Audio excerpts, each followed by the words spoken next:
Partners of sleep talkers or sleepwalkers, what gems have you to share? My wife will tell me the next day when I do this. Her favorite story to tell is that she woke up in the middle of the night to find me slowly walking out of our bedroom. Wife, are you okay? What are you doing? Me, there's somebody downstairs in the kitchen, unrolling the tinfoil. Wife, okay. What's your plan?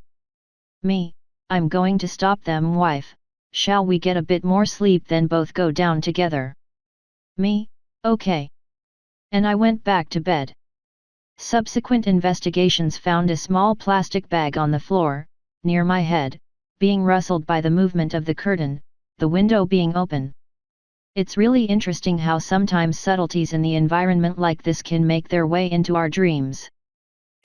My boyfriend woke me up the other day by gently putting his fingers in my mouth, and I kept moving my head out of the way until eventually I was like, "Can you stop that?"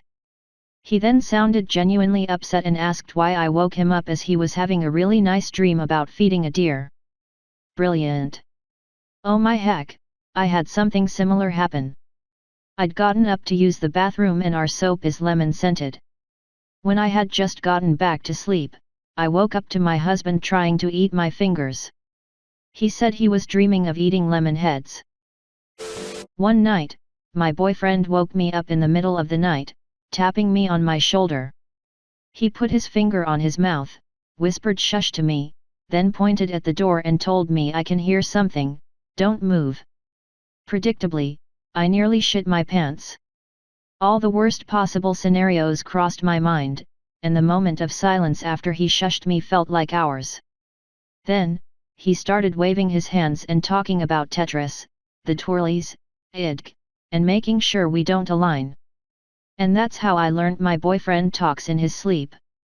I was watching TV once when my sister came out of her room, and shoved her pillow in a kitchen drawer. After that she crossed the living room, opened the front door and said, "They're almost here." She closed the door, and went back to her room. It was my first experience with sleepwalking, and scared the complete shit out of me. As far as I am aware, that is the only incident she has ever had. Heck yes! Please take a seat. My wife was an avid sleep-talked for a long time, and her midnight announcements range from simple single words to elaborate speeches. The ones that really stand out to me are waking up in the middle of the night to her suddenly sitting violently up in bed, throwing back the covers, and screaming, "Tarantula! That will make you very awake, very quickly." Whispering my name repeatedly, which woke me up so she could share in a hushed, cautious voice, "There is an alligator in here." When I expressed my concern, playing along, she told me, still whispering, that, "It's okay. It has been here before." But my all-time favorite was when, from her perspective as she later explained, she was dreaming that I was playfully sneaking up on her and she saw me and was calling me on it. From my perspective, my wife sat up in the middle of the night, starting into the darkest corner of the room, and said repeatedly in a soft sing-song voice, "I see you." My flipping blood froze. TLDR, my wife is terrifying. Edit 1, thanks for the awards. I am glad this has managed to make some people laugh/cry at work. My grandfather was a hard sleep talker. My grandmother has a funny story. One day my grandfather while sleeping was saying, "Do I punch this asshole?" My grandmother replayed, "Yeah, punch him." Then my grandfather in his sleep punched her. I woke up one night when my husband started flailing around in the bed. It shocked me and I shouted, "What's wrong?" Then he punched me in the face. I yelled out and started crying, then he woke up and shouted, "What's wrong?" He dreamt he was being chased and then turned round and punched them. My mum, who is in her 80s, often falls asleep in her chair while I'm visiting her. She sleep eats. Not real food, but she goes through the motions of holding a plate and bringing food to her mouth. It's hilarious watching her. I asked her once if it was nice and she said yes, it's very tasty. Edit to thank folks for the awards. The part about your mom honestly made my heart melt. I really like the flow of this conversation, and I know that this is completely unrelated, but the reason it stands out to me is because this is exactly how you are supposed to respond to someone who's delusional or someone who has Alzheimer's or dementia. There's no reason to challenge what they say or to make them explain themselves or to say they're wrong, just say something calming to reassure them. But everything's ready. Sounds like we're okay then. If you were speaking to someone with severe delusions or advanced aging issues, this would be textbook and beautifully done. Edit.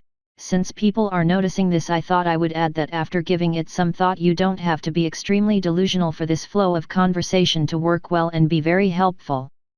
I experience mild delusion when my mania increases to psychosis. I have bipolar too.